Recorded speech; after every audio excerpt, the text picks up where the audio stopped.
Amin. Saudara, kalau kita memperhatikan bagaimana kuasa doa bekerja atas orang yang lumpuh 38 tahun. Ada orang di sini yang 38 tahun umurnya? Banyak ya. Umurnya 38 tahun, tetapi ini nggak bisa apa-apa. Kalau orang sehat 38 tahun pasti dia bisa kemana-mana. Bisa ke mall, bisa mancing, bisa apa nih? Semuanya bisa dilakukan. Tetapi orang lumpuh nggak bisa ngapa-ngapain, hanya di tempat Bethesda. Bagaimana ia mendapatkan kuasa yang luar biasa? Bethesda itu artinya saudaraku ya.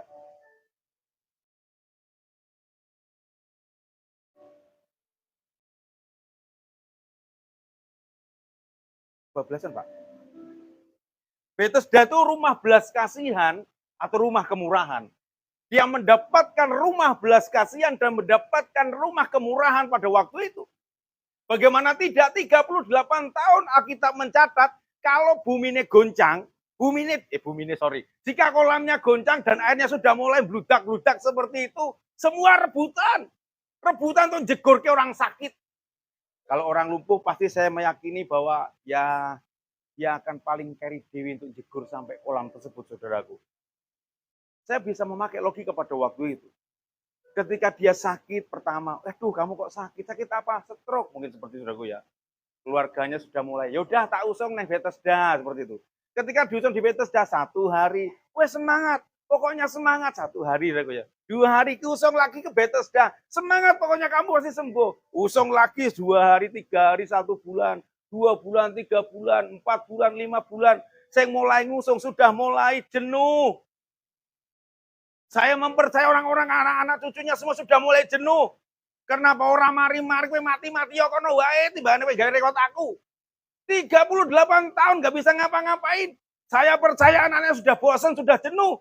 Ngusung rono rene orang mari-mari. Ini sesuatu hal yang membuat jenuh banyak orang. 38 tahun bukan waktu yang cepat. Waktu yang sangat lama pada waktu itu. Bapak bisa bayangkan orang yang sakit. Dia hanya melihat orang-orang mungkin ketika banyu ini goncang seperti itu. Melihat orang sembuh, orang sakit disembuhkan. Orang sakit itu yang dibutuhkan kesembuhan. Orang sakit juga butuh obat, tapi butuh sembuh. Sehingga bagaimana caranya dia bisa sembuh, saudaraku. Tapi banyak orang membuat sesuatu yang aneh-aneh, penting saya sembuh, penting saya sembuh.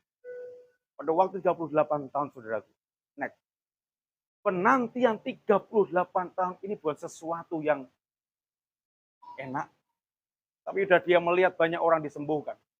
Dia udah melihat banyak orang mungkin disembuhkan, dipulihkan, dan banyak terjadi pada waktu itu. Saudaraku, sesuatu hal yang luar biasa ketika dia bertemu dengan Tuhan Yesus. Ayat yang luar biasa seringkali menjadi rema dalam hidup saya. Maukah engkau sembuh?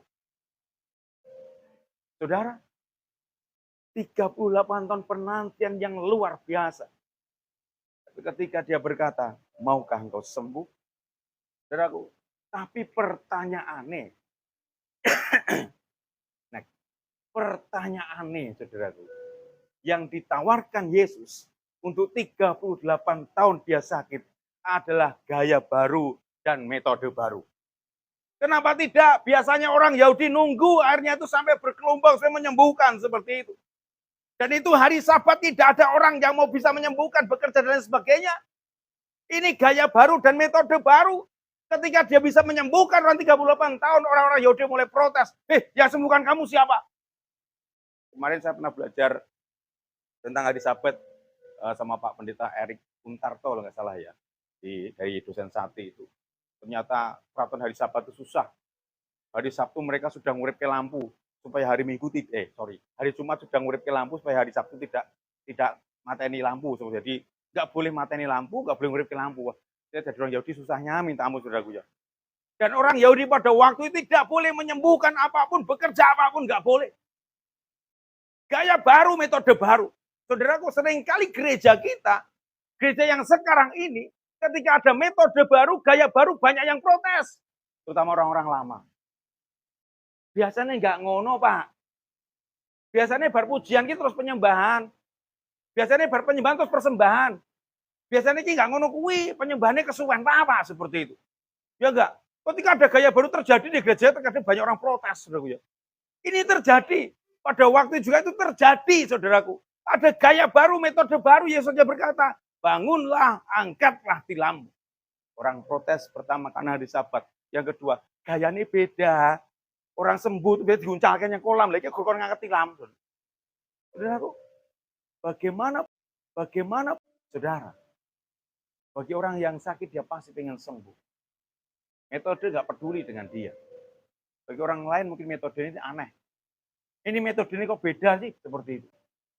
Saudara, sekarang ini, yang usianya 17 tahun, kalian anak saya, saudara, ini saya buat anak saya, anak barep saya, yang cewek barep, dengan Mas Wendy, itu pengerja saya di gereja kami. Ada yang usianya 17 tahun, banyak ya.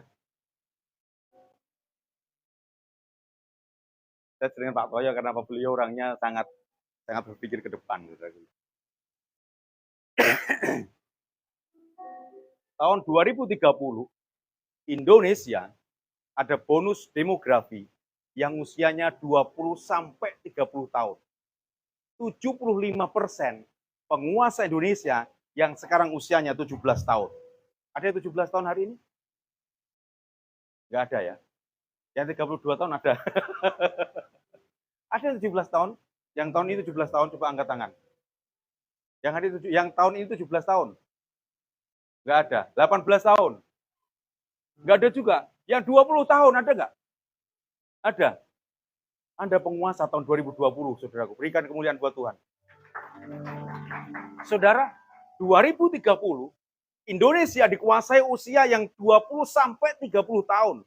Terkadang kita hanya fokus pada yang penting generasi yang 50 tahunan, 40 tahunan. Halo, usia nanti di umur 2030 penguasa Indonesia itu 2030. Kita harus banyak berubah. Metode kita harus banyak berubah. Terkadang banyak pertentangan, pasti banyak pertentangan. Tapi satu hal, ketika saudara dan saya berjalan bersama dengan Tuhan Yesus, Tuhan pasti memberikan yang terbaik buat kita semuanya. 38 tahun bukan sesuatu yang sangat pendek, tapi sangat lama. Dan saya percaya dan meyakini anak dan istrinya atau mungkin cucu-cucunya sudah emoh. Dan saya percaya yang 38 itu mungkin tidurnya mungkin di situ juga. Kenapa? Malas, ngeterke, malas jemput. Mungkin 1 hari sampai 1 bulan oke, anak istrinya sampai cucunya oke, tak terke, tak jemput, tak terke, tak jemput. Seperti. Tapi kalau sudah 38 tahun, aduh, rasanya kok capek aku ya. Ya nak omahe cerak, omahe adoh. Wes ngojeknya adoh, ngojek biyen rene ya ojek ya. Ngeterke adoh, bonus apa jenenge? Keluar duit yang banyak juga, orang mari-mari, jenuh, semua jenuh. Saya perhatikan saudaraku, terkadang hidup kita diizinkan Tuhan mengalami stagnan di sana. Tapi perhatikan di sini yang saya bagikan hari ini. 2030 adalah gelombang baru terjadi atas Indonesia. Kita harus melihat gelombang baru itu, next. New wave terjadi atas Indonesia. Usia 20 tahun sampai 30 tahun. Penguasa Indonesia usia itu, usia emas sekarang ini. Bagaimana tidak? Kita harus mempersiapkan sesuatu yang baru pada mereka, pada generasi ini. Bagaimana tidak? Kalau kita tetapkan di sini, terapkan di sini untuk 2030 nanti belum tentu itu mereka bisa menerimanya. Yang terjadi buat kita adalah sekarang ini siapkan wadah-wadah yang baru untuk anggur-anggur yang baru. Jika saudara mempersiapkan wadah yang lama, tempat yang lama, maka kantong itu akan rusak. Karena apa? Karena gelombang baru sudah terjadi. Maka hari ini saya katakan kepada saudara, gelombang baru sudah mulai hari ini. Di Indonesia, di gereja ini, di gereja GSIA. Jangan tutup mata sekarang ini. Generasi kita membutuhkan lawatan Tuhan. Generasi kita membutuhkan urapan Tuhan. Maka berkati mereka sekalipun mereka nganyel ke kita orang tua. Itu saudaraku ya. Yang punya orang tua terkadang jengkel dengan anak-anak kita dan pola itu yang nganyel ke saudaraku ya. Berkati mereka. Penting berkati mereka. Kadang kita saya kalau doakan anak saya saudaraku. Aku berkati dia Tuhan Yesus sekalipun dia jengkel ke Tuhan Yesus. Ini ada orangnya saudaraku ya. Aku berkati dia sekalipun dia bikin aku jengkel. Aku berkati dia supaya dia berhasil, dia berhasil, dia berhasil, dia berhasil. Jangan lepaskan kutuk buat anak-anakmu, berkati mereka, anak-anakmu, saudara. Anak-anak membutuhkan gelombang baru, wadah baru. Gereja ini 32 tahun harus punya gelombang baru, wadah baru. Karena anggur baru sudah mulai terjadi tempat ini, saudaraku. Berarti di sana 2030, waktunya buat kita masa penuaian buat kita semuanya. Buat anak-anak muda yang usia 20 sampai 30 tahun. Kita harus menjangkau mereka. Baca hari ini. Bagaimana Allah kita. Allah yang luar biasa. Memberikan buat kita banyak cara. Saudara, kita merasa jenuh hari ini sudah sangat lama. Kita hidup menjadi orang percaya Tuhan Yesus. Ataupun kita sudah lama dengan kesakitan kita. Dengan segala kerinduan kita, mungkin kita nggak jawab Tuhan. Saya perhatikan seorang tokoh yang luar biasa. Namanya Musa.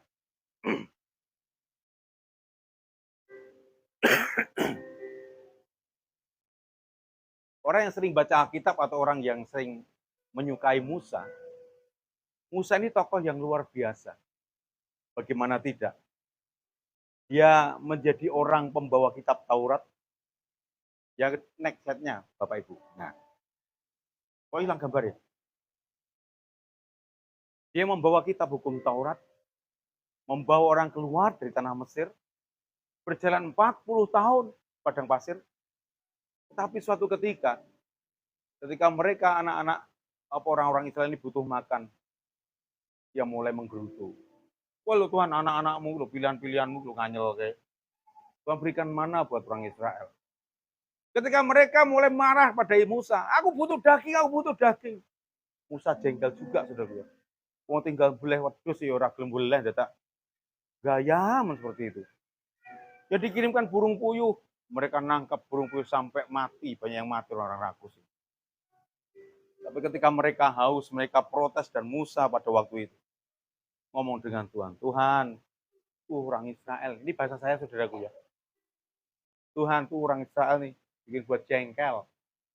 Aku jengkel dengan mereka, kurang apa sih aku Tuhan? Tuhan berkata, Musa, katakan pada batu itu, supaya keluar air. Dan batu itu akan keluar air ya. Tuhan bicara dengan Musa seperti itu. Tapi karena Musa pada waktu itu dia marah dengan Israel. Wahai Israel, iki lu karepmu. Ini ada yang bukan bahasa orang Jawa enggak? Semuanya bahasa Jawa enggak? Tapi ngerti ya bahasa Jawa ya. Saya harap Bapak Ibu ngerti apa yang saya sampaikan. Nanti percuma saya ngomong ternyata enggak mudeng saya ngomong nih. Ini Israel, ini lu karepmu seperti itu. Dia marah dengan Israel. Dia pukul batu itu. Batu memang mengeluarkan air yang sangat banyak. Tapi Tuhan berkata pada Musa, Musa, kamu tidak menghormati kekudusanmu. Kamu nggak boleh masuk tanah Kanaan. Di Ulangan ini sudah saya catat. Kamu boleh melihat tanah Kanaan. Udah, kamu ke Gunung Nebo aja, kamu lihat Kanaan seperti apa. Di tempat kami di lain gunung, saudaraku. Kalau malam seperti ini, kami bisa melihat Salatiga seperti apa dengan lampu gelapnya. Lihat Ungaran, lihat tempat kota-kota banyak berlap seperti itu.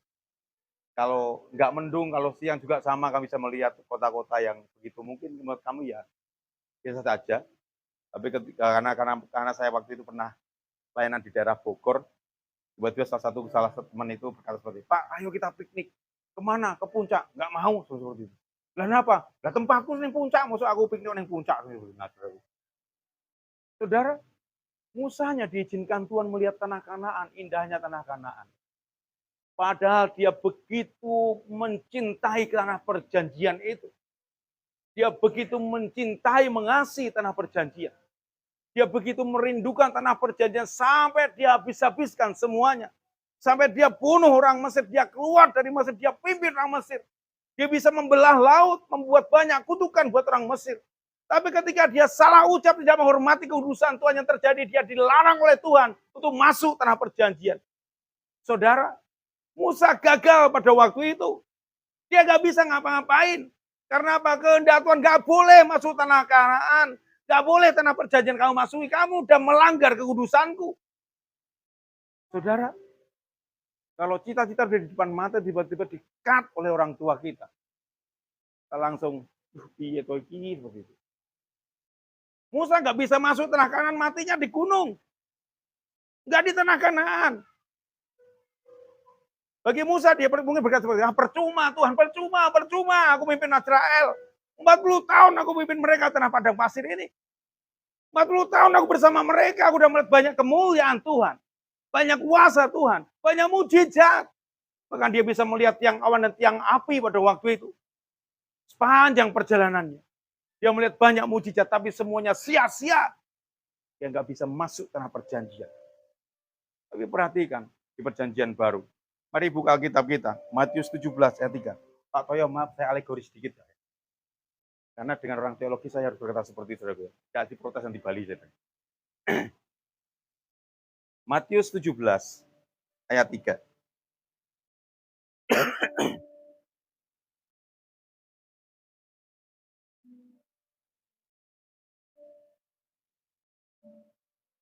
Maka nampak kepada mereka, pada Petrus, Yakobus, dan Yohanes, Musa dan Elia sedang berbicara dengan dia.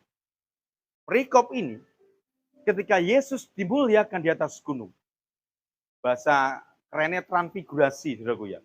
Karena mereka melihat kemuliaan Yesus yang bersinar, yang cerah, yang luar biasa. Yang saya bagikan hari ini bukan masalah Yesus dan juga bukan masalah Elia.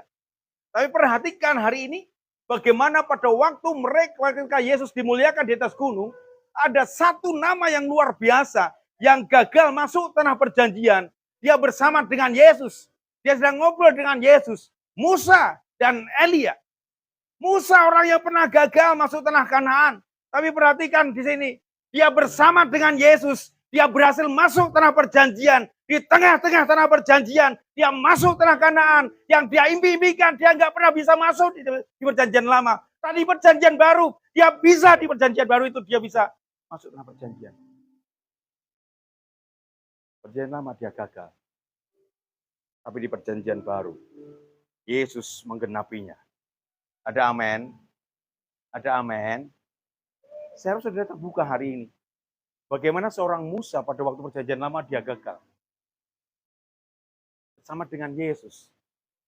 Dia bisa berhasil di tanah perjanjian. Tanah yang dia impi-impikan. Gara-gara dia gagal menjaga mulutnya. Dia tidak menghormati kekudusan Tuhan. Dia dilarang sama Tuhan masuk tanah perjanjian. Dia hanya bisa melihat tanah perjanjian. Tapi ketika bersama dengan Yesus yang dia impikan, dia ceritakan, dia doakan. Tercapai. Wow. Saudara, mungkin masa lalu kita pernah gagal. Dengan banyak hal atau banyak catatan dari hidup kita. Perhatikan hari ini. Engkau punya Yesus yang besar dalam hidupmu. Punya Yesus yang luar biasa dalam hidupmu. Mungkin masa lalu kita pernah gagal, bisnis kita pernah gagal. Keluarga kita mungkin pernah gagal. Pekerjaan kita pernah gagal. Sekolah kita pernah gagal. Tapi ingatlah baik-baik. Engkau punya Yesus di hidupmu. Engkau punya Yesus di hidupmu.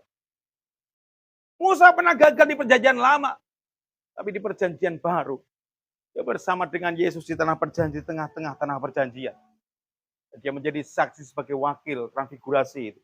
Kemuliaan Yesus, dia menjadi wakil pembawa kitab Taurat. Elia, wakil nabi-nabi Israel. Saudaraku, kita sama kayak Musa. Yang sangat lama kita menantikan sesuatu yang kita impikan. 40 tahun dia bawa Israel. Tapi dia gagal masuk tanah perjanjian, tanah yang dia impikan. Gak boleh masuk tanah perjanjian. Tapi ingatlah, ketika dia bersama dengan Yesus, ada sebuah keberhasilan yang luar biasa. Pertanyaan buat saudara. Apakah saudara sama seperti Musa? Apa saudara sama seperti orang yang 38 tahun lumpuh tentang imanmu, pekerjaanmu, hidupmu? Yesus menyatakan hari ini, Yohanes 5 ayat 6, maukah kau sembuh? Buat lukamu, buat pekerjaanmu, buat hidupmu, buat masa depanmu. Yesus menantang kau hari ini, maukah kau sembuh? Mungkin ada gaya baru, metode baru dalam hidup kita. Tapi ingatlah selalu, tangkap hari ini. Yesus menantang engkau, maukah engkau sembuh? Itu segala sakitmu, masa depanmu, pekerjaanmu, semuanya. Mungkin bisnismu sedang kacau, sedang karu-karuan. Tapi Yesus berkata pada saudara, maukah engkau sembuh? Penantian kita lama. penantian kita lama.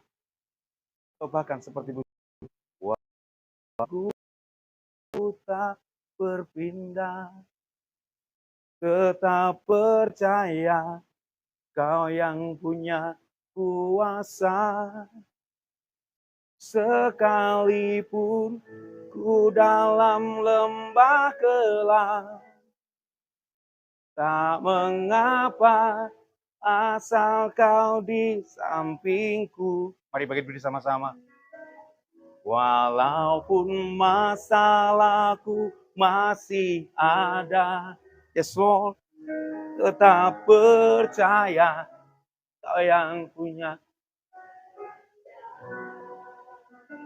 pribadimu.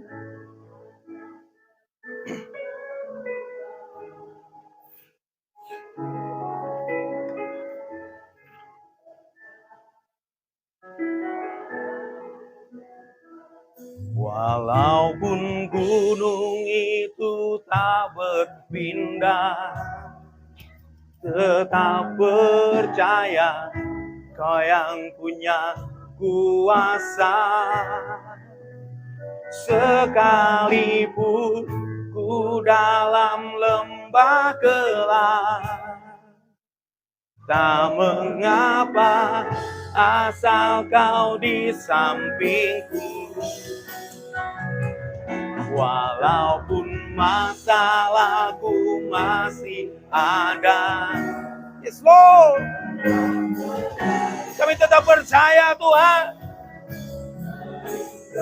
Selalu kami tahu bahasa yang sangat lama menantikan. Doa kami, hidup kami, mungkin kami sangat lama menantikan jawaban Tuhan. Tapi kami tetap percaya kami punya Yesus yang luar biasa. Yes. Walaupun gunung itu tak berpindah, yes, kami tahu seperti pujian ini.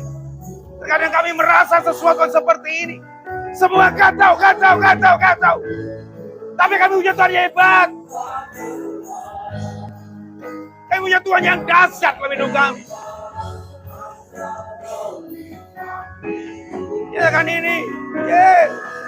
Walaupun masalahku masih ada, tetap percaya rencanamu terindah,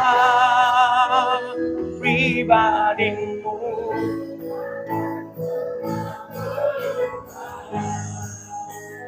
Iman yang aku pegang padamu Tuhan. Walaupun gunung itu tak berpindah, tetap percaya Kau yang punya kuasa. Sekalipun ku dalam lembah gelap, tak mengapa asal Kau di sampingku. Walaupun masalahku masih ada, tetap percaya.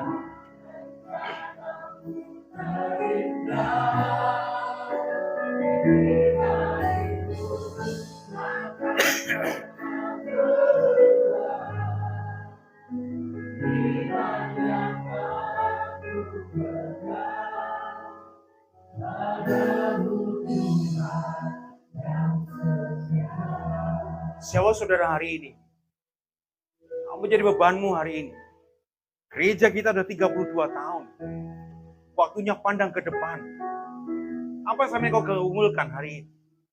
Udah sangat lama sekali engkau tidak menerima jawaban Tuhan. Kau belajar seperti Musa. Sangat lama dia menantikan, dia sampai tanah perjanjian. Tapi satu ketika dia salah ucap dan tidak menghormati Tuhan, tidak diizinkan Tuhan masuk tanah perjanjian. Dia gagal di perjanjian lama untuk masuk tanah perjanjian. Bersama dengan Tuhan Yesus, sesuatu yang dia impikan tercapai. Sama dengan pergumulanmu. Mungkin doa kita seperti kita memindahkan gunung, gak pindah-pindah. Kita merasa gunung masalah ini gak pindah-pindah Tuhan. Tapi hari ini nyatakan pada Yesus. Nyatakan pada Yesus. Yesus menantang engkau, maukah engkau sembuh untuk pekerjaanmu? Maukah engkau sembuh untuk hidupmu? Maukah engkau sembuh untuk keluargamu? Yes Lord, yes Lord, yes Lord.